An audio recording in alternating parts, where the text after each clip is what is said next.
Hello, this is David, founder of Wilderside, and on the channel today, I have a very special guest, Will Akers from Napa, California. Welcome, Will, and thanks for joining us today. Hey, David, I'm happy to be here.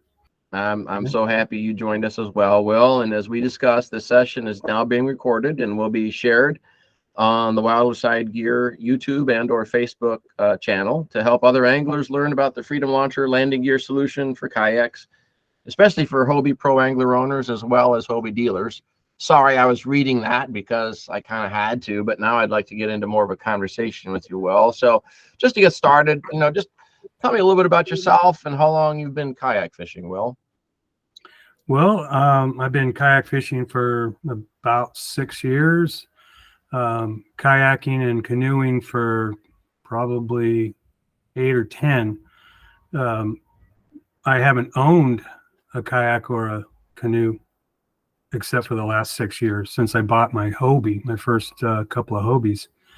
The reason being is we were part of a camping club that had freebies, and we could use them anytime we wanted to while we were camping there. So we did that, but then I saw somebody go by in a Hobie with the pedal drive, and that was it, man. I was like, I gotta have one of those because my hands and my shoulders aren't the best with arthritis. So I thought, man, that's a way to be able to kayak longer. And so we went ahead and got a couple of them, one for my wife and I, and just had a ball with them.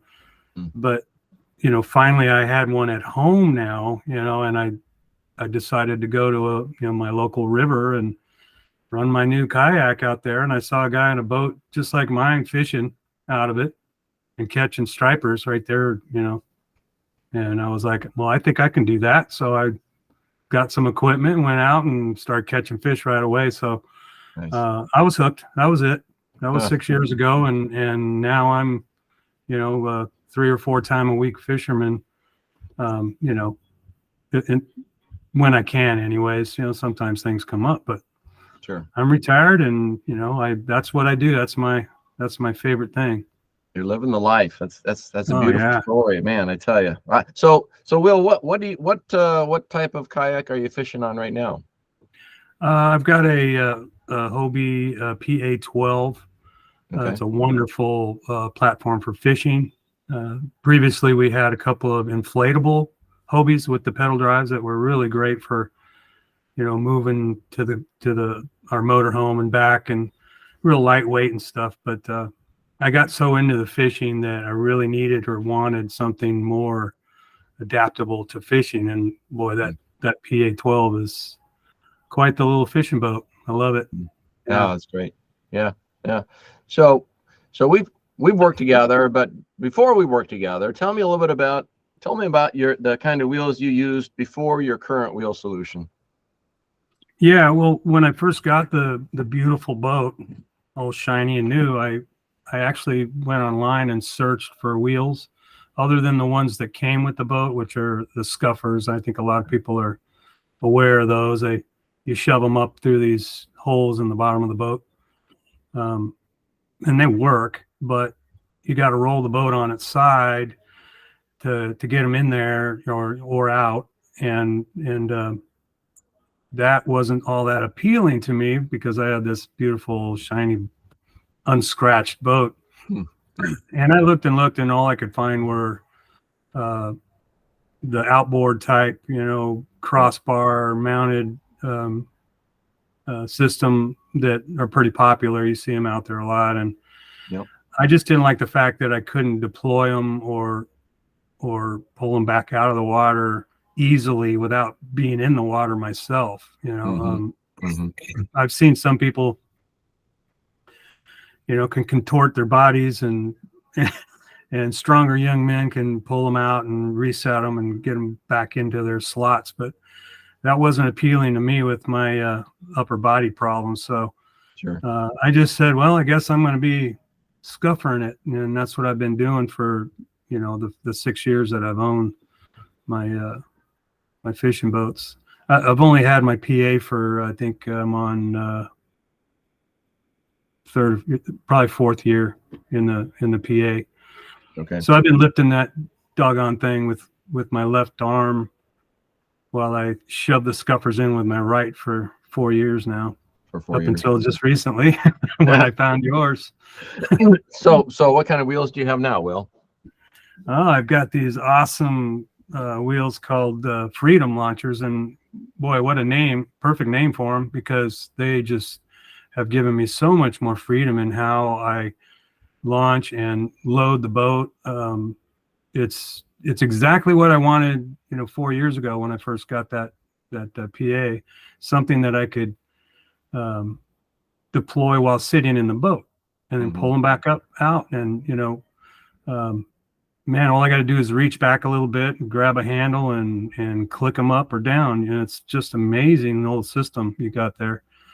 And I was lucky to find it, because I was looking just recently, because I injured myself lifting the boat with my left arm and tore my shoulder cuff or something. I don't know what, but it was a bad injury, and it did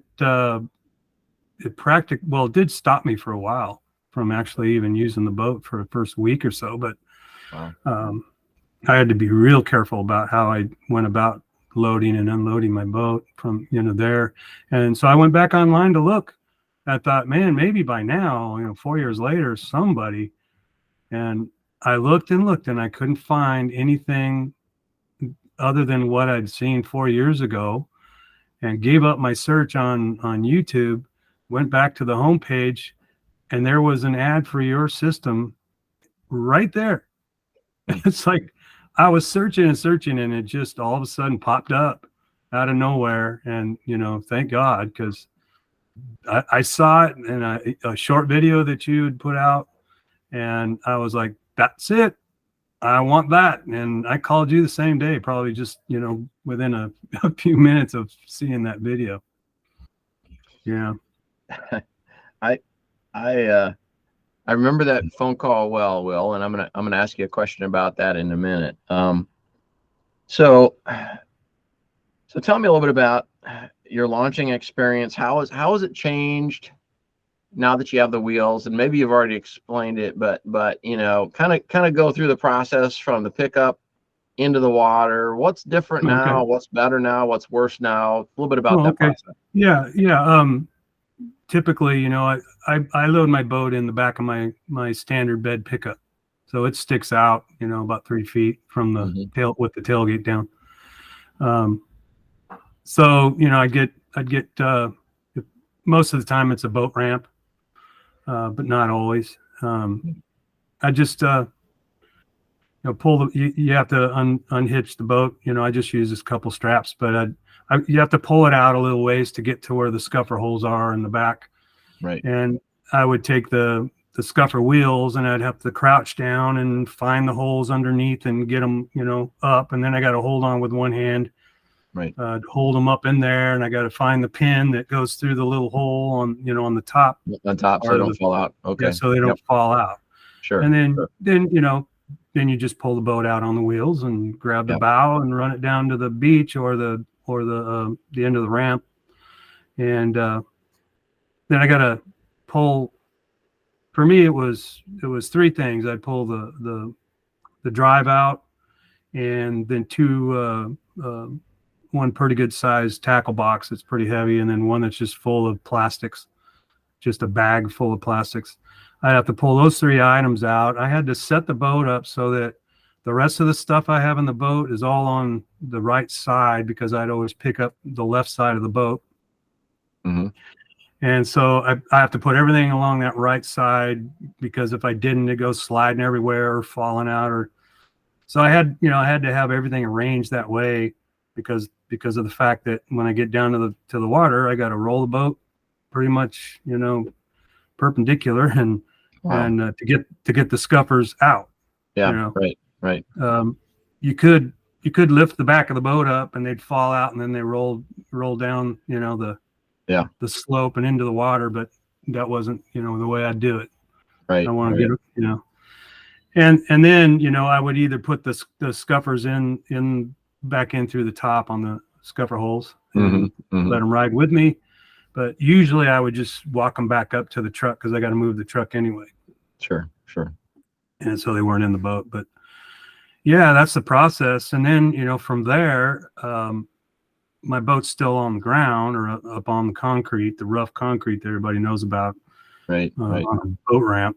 And I got to slide the poor boat down into the water from there. Right.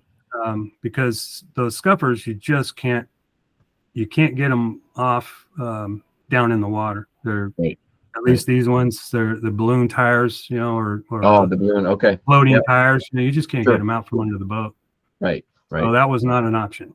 I had to, every time I launched it, I had to scrape the bottom of the boat, and then conversely coming back, it was the same routine. I'd beach the boat, jump out of the front of the boat. I like doing things dry as I can, and then pull the boat up onto the concrete, and then I'd reverse the process all over again. Pull the stuff out of the boat, lift the boat up, throw the scuppers in there, and it's a process and it works. Right. But now, would you like me to tell you what I do now? Yeah, tell me what you do now, Will. I really want to know. Now, I just pull the boat out just a little bit out of the back of the truck and walk from side to side and pull this little handle, and the wheels are just lock into place, just like that. And then I roll them down to the water. And usually what I do, because I'd like to have my truck as close to the water as I can get it, so I don't have to go too far, walk too far. I could, just park in a parking spot and wheel it, 100 yards down to the water, but I usually do it close. So I'll take the boat. I can either launch it right there and then into the water and tie it off to the dock, or sometimes if the dock is kind of busy, I'll just kind of hold it off to the side or out of anybody's way, and leave it there, go park the truck, walk back, shove it in the water with the wheels down, jump in the front of the boat, get out in the water, and then reach back one side, grab a handle and pull the wheel up, and grab the other side, pull the wheel up, and it locks into place perfectly, and off I go. Off you go. No lifting the boat, no scratching the bottom of the boat, no having to pull stuff out of the boat to do it, so they don't, when you lift it sideways. Now I can put my, the fishing paraphernalia wherever I want to put it in the boat, because it stays horizontal all the time. Perfect. So yeah, there's a little bit of a difference there, I think. Yeah. I mean, if we've seen heavy kayaks, we've seen everybody do that, right? They roll it. Yeah, everybody's got to take the gear out. You got to roll it to get whatever gear solution on, or lift it on top of a strap, whatever it might be, right? Yeah, and even with the boondock style, there's, if you're going to launch it, like that, you're either going to step out into the water and pull them out on each side, walk around the other side, and replace them in the upward position, or you're going to have to contort your body somehow and try to jiggle those things out, one-handed, behind your back. I mean, it's a tough. I've seen guys do it on videos, but it doesn't look very pleasant to me. I've heard it's difficult. My shoulders, I don't think I could do it. I'd probably drop the darn thing and lose it, in the water. But one of the other things that really makes these wheels awesome is a case where you have, like in the picture behind you, you have a rough area going down into the water, and you can't use those wheels to just roll right up over the top. What's nice about these is you just leave them in the up position, and then you do like every other kayaker does. You pull the boat up onto an area where you can deploy the wheels. And now deploying the wheels from the down position, from the boat being sitting right on the ground, is so easy. You just unhook with the handle, let the wheels on each side just come to the ground, and then go to the back of the boat, lift it up high enough, and they click into place automatically without having to touch anything. That is amazing. And that allows me to I can actually search, sometimes there's bodies of water that have small areas between, like small areas of land between bodies of water. Sure. And, there's one in particular where I fish a lot that's, it's probably only about 100 feet of land separating two bodies of water on the lake. And it would take me, it would be a mile or two to get to that other part. But now with your wheel system, it's so easy for me to just beach it, run it up on the ground, and set the wheels the way I just explained, and wheel it to the other side and drop it in the water. It's just an amazing, it truly is freedom. It gives you so much more freedom for launching, and perfectly named, in my opinion. You're an adventuresome soul, Will. I've had the pleasure to talk with you for actually several hours to hear your past experiences, all the things and I don't know that we'll go into those. I'll let you share whatever you want to share, but I don't know that everybody does what you do, but I'm inspired to hear about your passion for the sport and just your adventuresome nature to just portage across a little bit of land to get to another body of water. And the wheels allow you to do that. They don't take up space. They don't take up any space in your back. No, they're not. They're outboard, right? They're outboard. They don't get in your way at all. You have all the room you ever had in the back of the boat, And in fact, the crossbar doubles as a mounting, post for mounting any kind of paraphernalia you'd like to put. You designed mine with what do they call that rail that most kayaks have?